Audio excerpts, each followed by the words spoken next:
Hi friends, I have some bad news. On March 11th, I went to the emergency room after losing motor control of my left arm and leg. Doctors identified a 5-centimeter tumor in my brain and removed most of it 2 days later. Since then, I've spent 3 weeks relearning how to use my left arm, type, and walk. Now for the real bad news. My tumor is called a glioblastoma. It's cancer, it's aggressive, and it's incurable.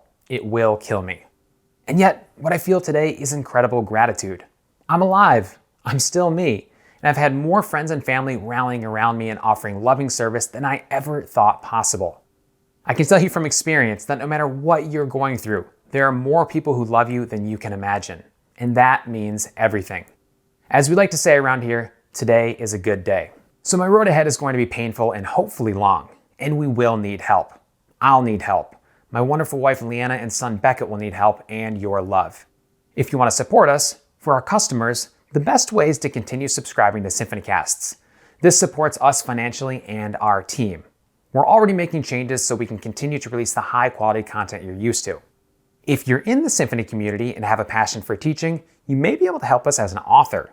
Message us at hello@symphonycast.com. I would absolutely love to hear from you. If you're not a customer but want to support, we also have a GoFundMe.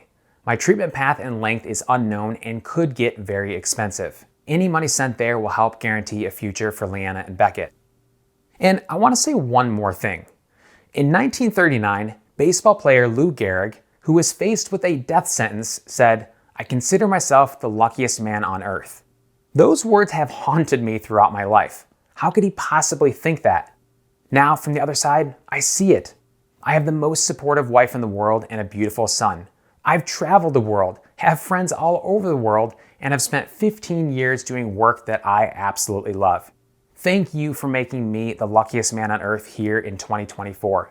And now, let's kick some butt and steal some more years. Thank you.